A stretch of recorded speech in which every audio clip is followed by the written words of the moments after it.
Welcome to Farmgate. I'm Finlo Costain. This is the second of our Regenerative Agriculture Question Time podcasts, when we gather together experts and farmers working in the regenerative agriculture space to answer your questions, which have come in, some by Twitter and lots by email. Today, I'm joined by Clare Hill, the Director of Regenerative Agriculture at FAI Farms, George Young from Fobbing Farm in Essex, and Caroline Grindrod from the Regenerative Agriculture consultancy Roots of Nature. I wonder if I could start with a question from me.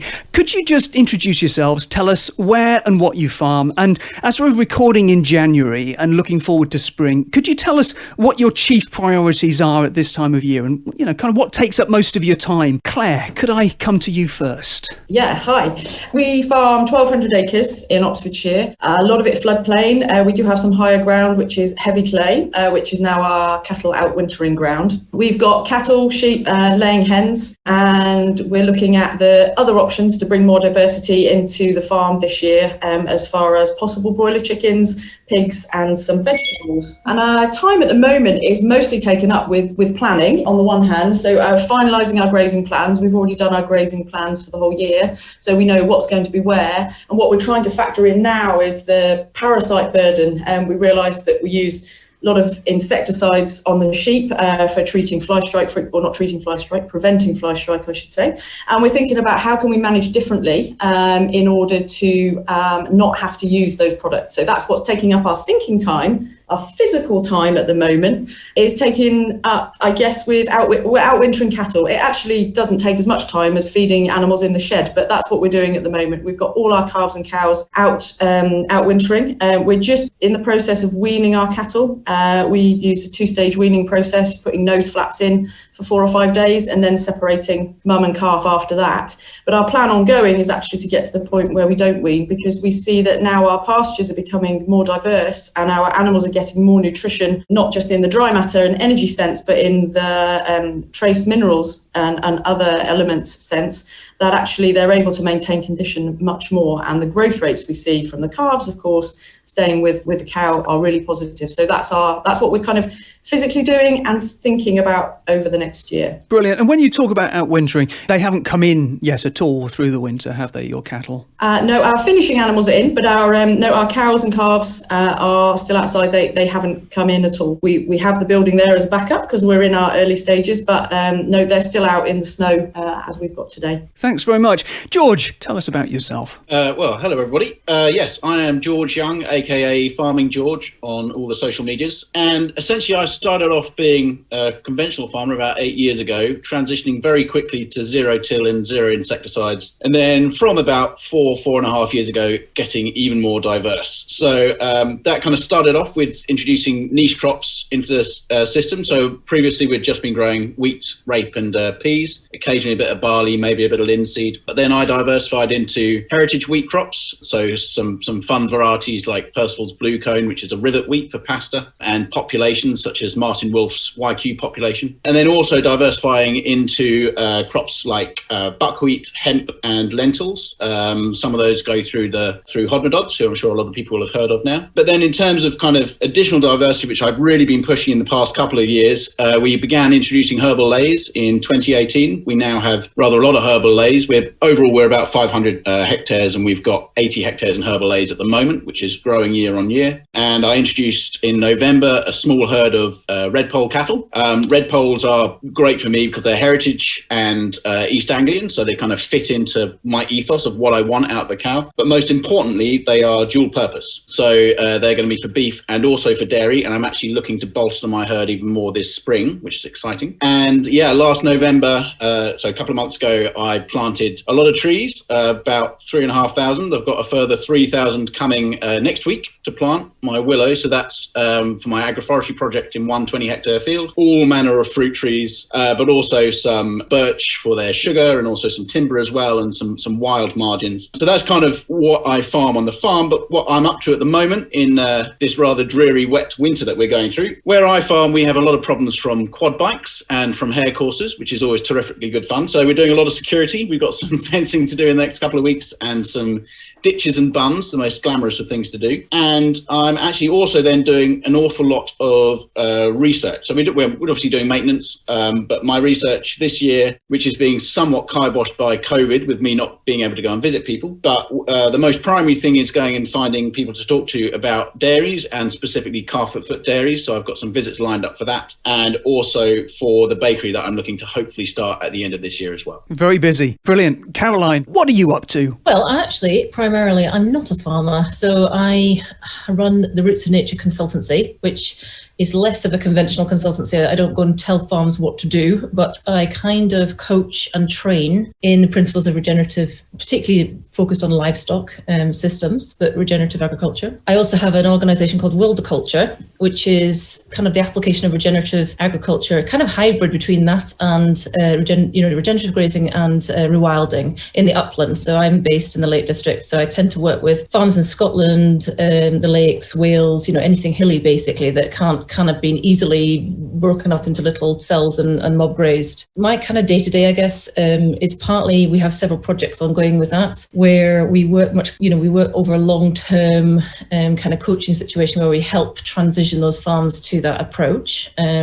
So I get involved, visiting fairly regularly and sort of talking on the phone to people quite a lot. I also work with Clare at the FAI, and we're also co-developing a range of training and introduction to regenerative agriculture, in fact, sort of for people that into supply chains and food businesses that may not fully understand what that involves. And then we're also developing a grazing one over the next 6 to 8 months, which is going to really help the businesses. And then I also have a meat business called Primal Meats. So I kind of have a lot of different fingers in different pies, but they all kind of fit together under this umbrella of Roots of Nature and, the trying to evolve, refine and develop what regenerative agriculture is in the UK. Superb. Thanks very much. Okay, right. Well, let's get started with a question from Josh on Twitter. What does a regen farmer want or need from their vet beyond the usual? And I guess, Claire, let's come to you first with this. Yeah, I can't speak for everybody. I still very much want their input, but rather than here's the ailment, what drugs can we use, what I want is a conversation about what we're trying to achieve, what our holistic context sets out, where we're trying to get to,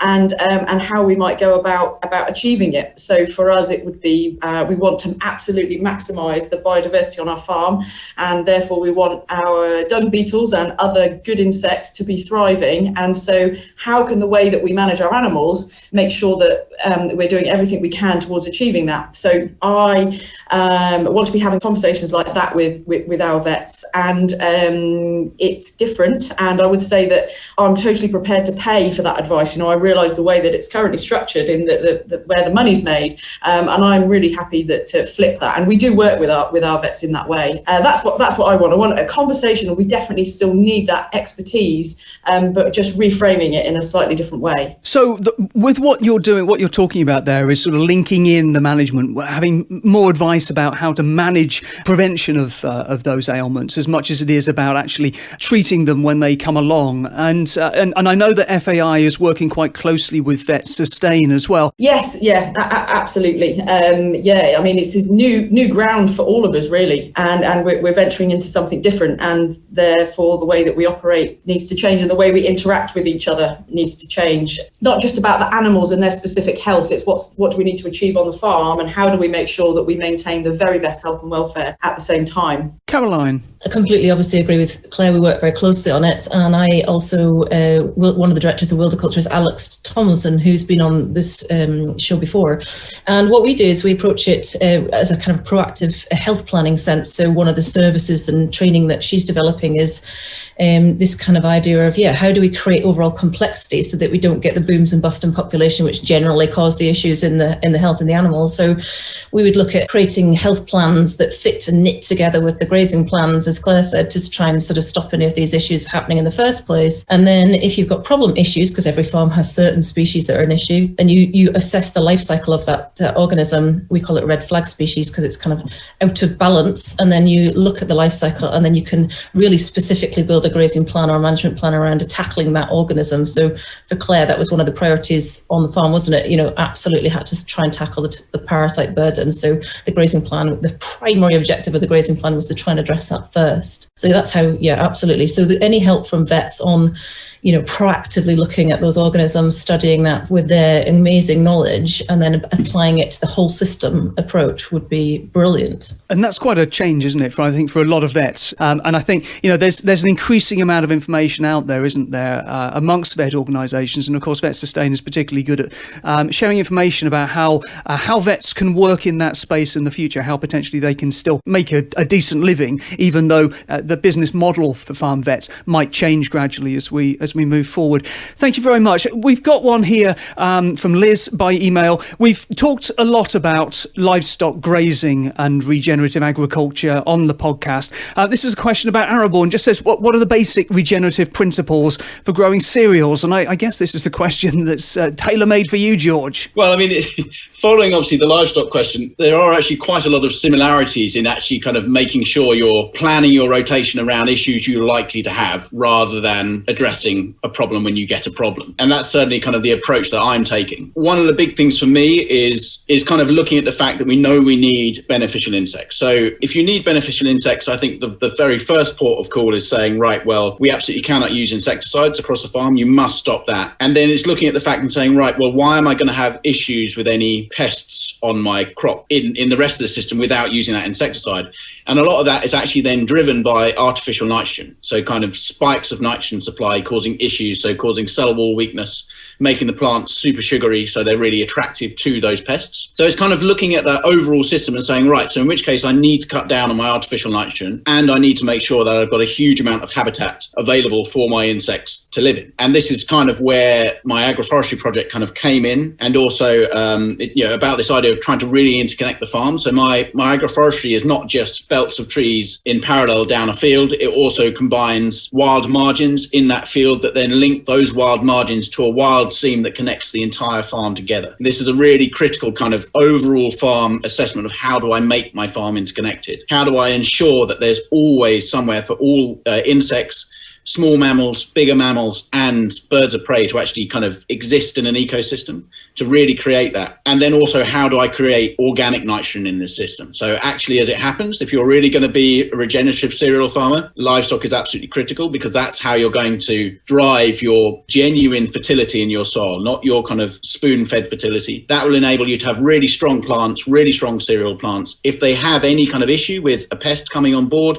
also you've got your habitat there for your beneficials to come and attack that pest, and the ecosystem actually functions. So I think from growing cereals, that's a kind of rough overview. I think what we really need to create on farm to tackle that and grow cereals regeneratively. Thanks, George. And when we're talking about regenerative principles, what do you feel about soil cover? Is that something that you're constantly trying to make sure that it's not left bare at any time? Yeah, so soil cover is a very important one. It's just so many people bash on about cover crops now. I mean, ironically, there's obviously a question about tillage as well. And I think there's obviously an argument there then between the people who want something entirely organic and those people who want something entirely zero-till. And I'm certainly someone who's migrated from a viewpoint of wanting glyphosate and genuine zero-tillage to a perspective now where I actually feel like not using glyphosate and any pesticides and using a small amount of tillage is a better overall system, but only on the proviso that you have a very, very large area of your farm under permanent organic cover, which is never ever disturbed. And provided you also keep that window of tillage very, very small and ensure that you get crops established in it, either a cover crop or a cash crop,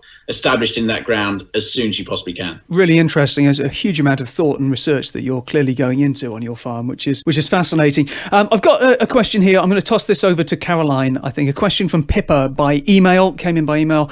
I want to move towards an outwintering system, but my land is heavy clay, so the cattle would just trash it. Any thoughts? Yeah, so I live in an area of Britain that gets 2 meters of rain a year. So we're very familiar with very wet ground and also heavy clay ground. And I work, as I said, with a few key projects, all of which started with the idea that there's absolutely no way that we could outwinter. And I think the key thing is it's all about planning ahead. So if you, and a lot of farmers that you introduce this concept to, are just looking at their fields in the middle of winter that are short grazed down, you can see the soil and you can imagine the mess if you just turned a herd of cattle in there and they all stood around a bale, which is what you tend to see. And everyone has this kind of very negative association with outwintering. But to do outwintering properly, you need to be planning kind of, a year ahead, like Claire's planning her grazing, a long way ahead. And you need to design the entire system around ensuring that you've got enough ground, the right ground in the right place, and that you've allowed it to grow long enough so that you've got deep roots, tall grass that's going to be able to provide a kind of a thatchy,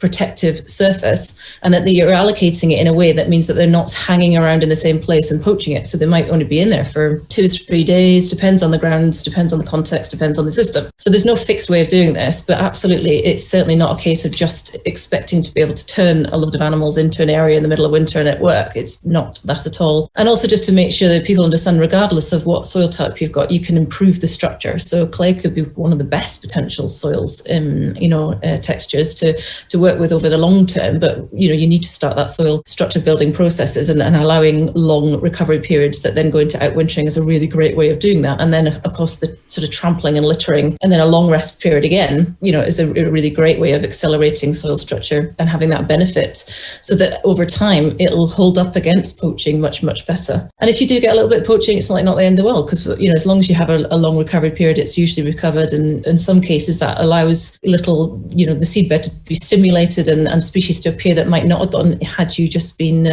gently set stocking it. So planning ahead, absolutely critical. But, Claire's gone through this process as well. So any tips she's got or thoughts on that? And what I was sort of taking from there as well is, rest. Rest is the most powerful tool in the toolbox. Before I come to you, Claire, I'm going to come to another question, but perhaps you can link the two. There's another livestock question. This one from Bill in the Northwest by email.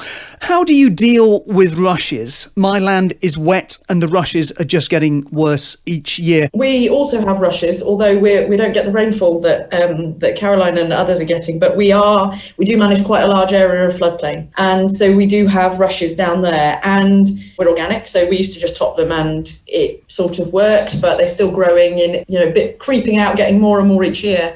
But since we started grazing in this way, of which I would totally agree, rest, it feels it's totally counterintuitive. Like it should be the more I graze, the more grass I'm getting from it. But actually, the more you graze, the more diversity that comes, and that's more nutritious for the animals, and then they eat less and so on and so on. So what we are doing on our system is we aim to rest everything for between 3 and 6 months. And then we use the animals as a tool. So on our rushy areas, we might put them in slightly smaller areas so that they really went in and broke up some of those rushes. And then with that, and with the impact of the urine and dung, kickstarting the soil biology, and with that action of trampling, and then a long rest period, those conditions become really favourable in the soil biology for other species to thrive.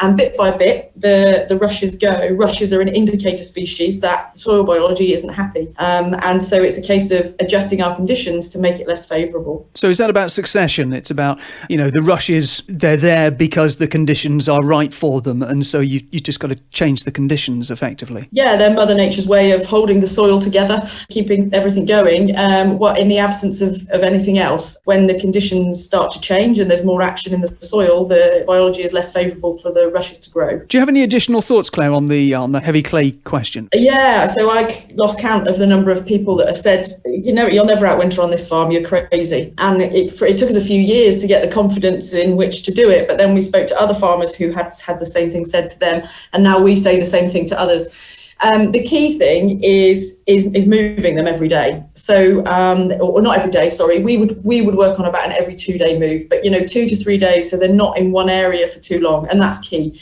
We couldn't outwinter where we just turn them out all winter and then stay on the same area. And the great thing about that is that you might have a field, 10 or 20 acres, and you're grazing that first cell. It might take a month or so, even more, to get all the way across the field. But that means that first cell has had already 1 month of rest by the time the animals get to the other side of the field. And that's key. It's that moving them on frequently. We use bales as well to give them extra fodder because we're not growing as much as we need yet. But moving frequently is the key. George, you're arable rather than livestock, but how do you deal with, I guess the issue is particularly wet spaces. Well, I mean, if I was going to say traditionally what we would have done, when I first came back to the farm, Dad was busy getting some additional land drains put in on some wet patches on a couple of fields. And ironically, they haven't worked very well, and either they weren't put in well in the first place, or maybe we shouldn't be land draining it. And I think this really comes down to just looking at why you've got those wet patches, and is there really that much gain from actually bothering to underdrain those areas.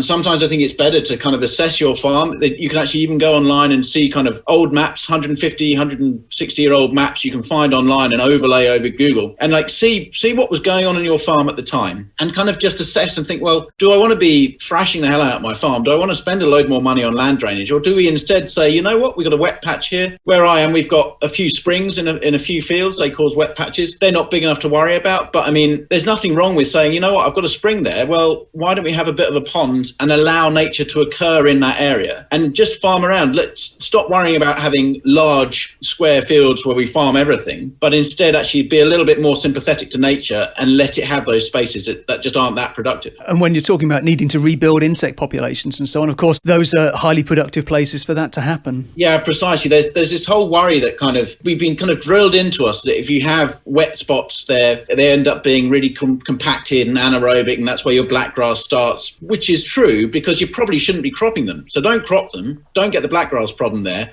Don't take that blackgrass problem from that area out into the rest of your field. Only crop the area of your field that is nicely aerobic and leave those areas to be there exactly for those other wildlife that we want on the farm. Fantastic. Thank you. Well, here's a quick one, and I think I'm going to have a go at answering this one myself because it's probably my area. So a question from Dave at home on Twitter. He says, is it possible to calculate and publish climate impact figures, e.g. some sort of CO2 equivalent for each crop and animal product? Well, I'm just going to go through this, and I'd say the simple answer is that this sort of information has been calculated by various academics over the last decade or so. But the real question is this actually helpful? And to my mind, the answer is no. And in fact, it can be extremely misleading.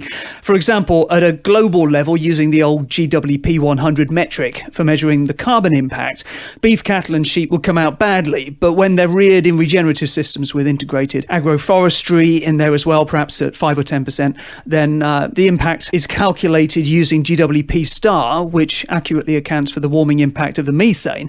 Then ruminant farming can actually become carbon positive, with the farm system sequestering more carbon than it produces, which seems very counterintuitive when we're looking at these global figures. But what really matters is that we move away from these global averages, take them with a relative pinch of salt, and think about what matters, which is the individual impact of each and every farm. So really, carbon footprinting with GWP star really ought to be a basic entry-level requirement for every farm these days. That's my view. Anybody got any alternative or different thoughts on that? Completely agree with you, Finlo. I think we just need to get away from this idea of this global diet that's, based on mechanistic calculations and look at, okay, well, actually, it's giving us a false choice. We need to look at what can we produce in each region, what's appropriate for the landscape, what's appropriate for the people. We don't have, each individual farm is owned by individuals with individual needs. And it's absolutely right that it should be contextual. So we need to look at, okay, what can we do here? Focus on that.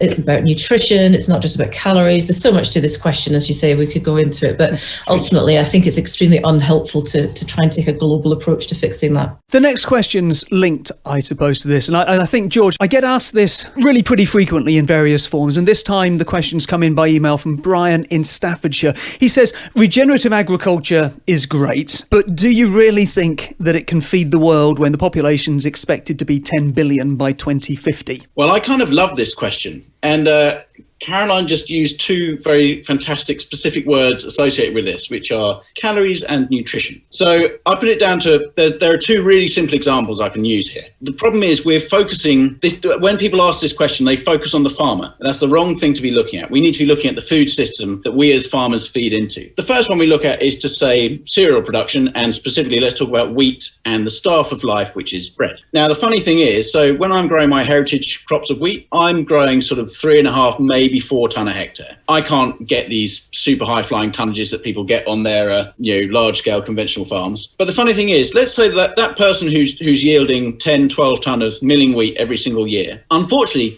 where that wheat is going into, it's going into a process where it's being roller milled, which basically splits the wheat up to form just a very kind of stable white flour that doesn't have any of the bran or any of the germs, and none of the oils in that wheat are there. All you've got is essentially the calorific content of the wheat grain in that flour, and it then is made into bread in something called the Chorleywood process, which essentially makes a loaf of bread in something like 40 or 50 minutes. Goes from flour to bread in that amount of time. And it uses a ton of yeast, and basically a lot of that yeast is then still active in the final bread product, and the gluten hasn't been broken down in the bread. So these are a lot of reasons as to why we're having tummy problems eating breads like this. And also, because it's been made so quickly, it hasn't had time to make the nutrition in that flour, what nutrition there is in that less nutritious flour, hasn't had the time to make that nutrition bioavailable. So instead, eating a loaf of Chorleywood bread is the equivalent of just eating calories. So someone might have grown a fantastic crop, 12-ton crop of wheat, but all it's doing is fattening people. It's not actually nourishing them. My system, where I'm growing 3.5 to 4 ton of wheat, going through a stone milling process, which keeps everything involved in that. So even if you choose a sifted flour, you still have a lot of the oils, which means that flour product has got a shelf life. It must be used. But if that's then going into a sourdough process of bread making, that long fermentation time with natural yeasts allows the gluten strands to be broken down, allows all the yeast to die off. The gluten is actually a different form in heritage products, in heritage wheats anyway. And suddenly you end up with a product in that sourdough loaf where the nutrition is 2.5 to 3 times more bioavailable to a human than in the Chorleywood loaf. So it's just a context of actually what do we mean by feed the world? Do we mean that everyone gets to eat 3.5, 4,000 calories of food a day? Or do we mean that people actually get to eat 2,000 calories of really nutritionally high quality food, which is then going to fix a huge number of issues we've then got with the health system, all the diet-related diseases, obesity, all those problems get fixed by the fact that actually, if we ensure our food system is fixed and then we supply the correct product for that food system, we're then going to end up with a healthy population that is not only fed but also nourished. So I'm fascinated by what you say as someone who eats an awful lot of toast. But I think the short answer to the question of whether you think it can feed the world, by 2050 is yes, definitely. Yeah, without a shadow of a doubt. And I actually even believe that we can feed the world with considerably less land use than we are currently doing for agriculture at the moment. And we actually have the ability to free up land in the UK for actual genuine flood management, taking land out of production that's on the water meadows, put those water meadows back, have room to actually bring back in keystone species that were eradicated in the UK centuries ago, species like beavers and plenty of others, potentially room for lynx. And that's like a really key way. If we can really fix this food system, we also get the chance to actually genuinely fix our ecological systems, genuinely begin to reverse the biodiversity loss that we're seeing at the moment. So again, for you, I guess the critical part of that is using land for what it should be used for, what it's appropriate to be used for, rather than forcing it into production, which is only possible because of chemicals and intensivity. And I guess it's worth mentioning at this point the Food, Farming and Countryside Commission's Farming for Change report, which addresses this question directly.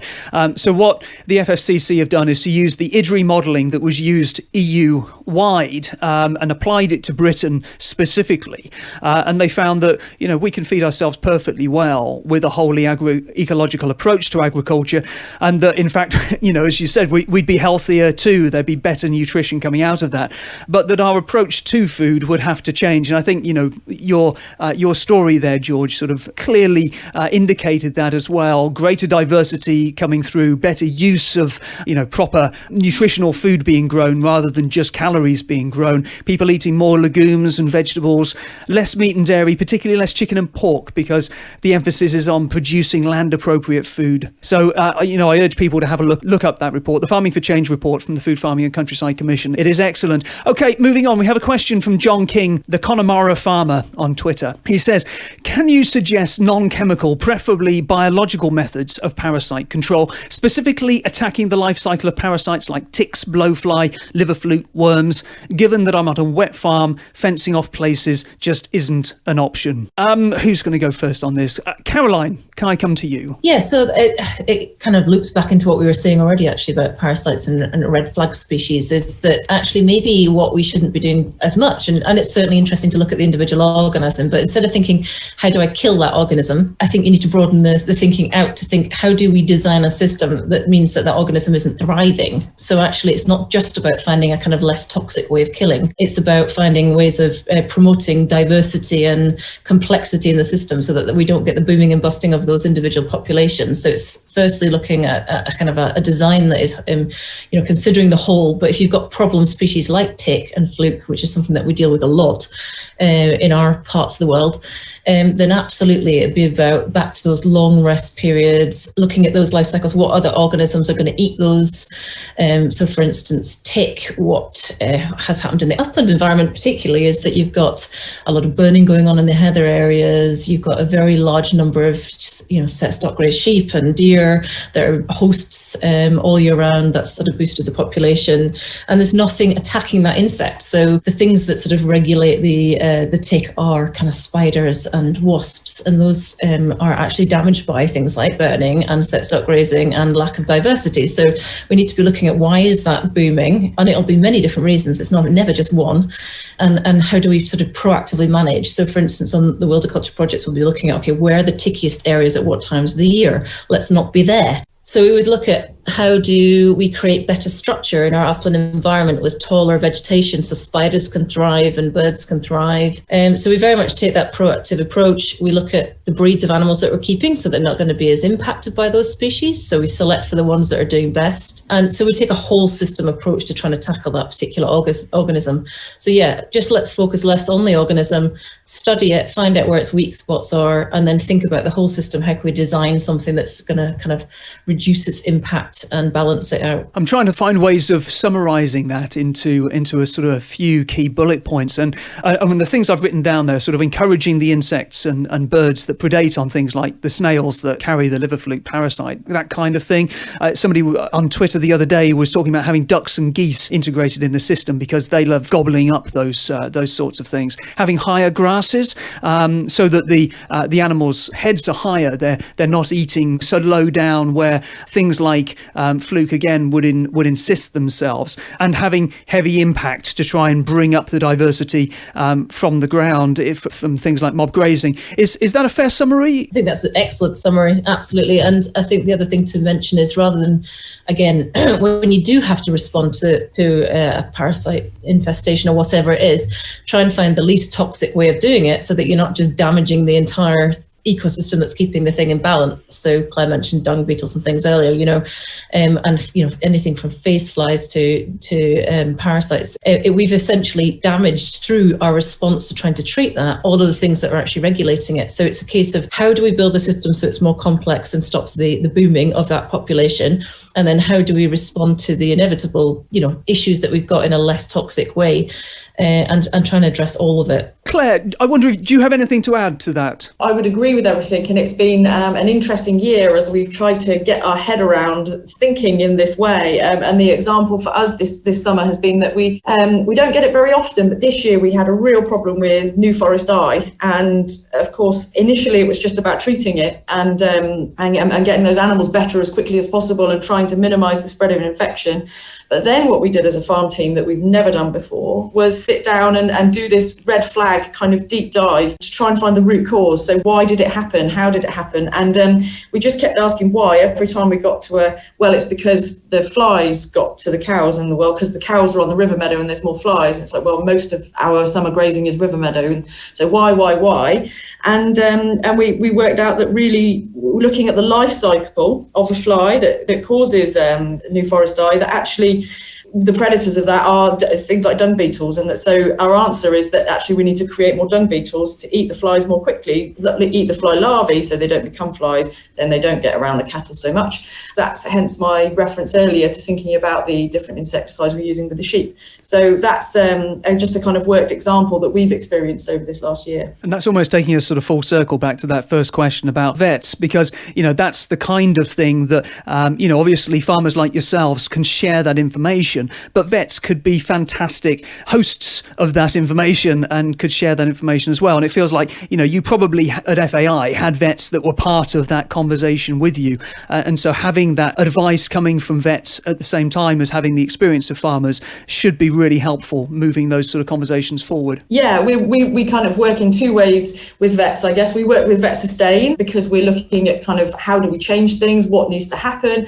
what does regenerative veterinary look like, and then we also day to day as a farm we have our farm vets, and so we're working in and bringing those into the conversation. It's really interesting, and that's where we get kind of those two strands of advice from. And one other point just to make on the vet side actually is that I think another role for regenerative vets, if you like, is to feed into sort of the conventional vets where that is necessary, so that they understand the plan that you're running. So it's kind of acting as a bridge, so Alex can help us through Wilderculture design plans and then help the farm communicate with their local veterinary team, what their proactive approach to this sort of disease management is going to be. So yeah, there's that bridge sort of position as well. One other point on it is that there's a question about, is it about taking responsibility for just the animals under your care, or is it about taking responsibility for all the animals involved in that ecosystem, which would include the beneficials like the dung beetles? So if you step back a little bit and think of animals more broadly, that brings a different perspective. George, from an arable perspective,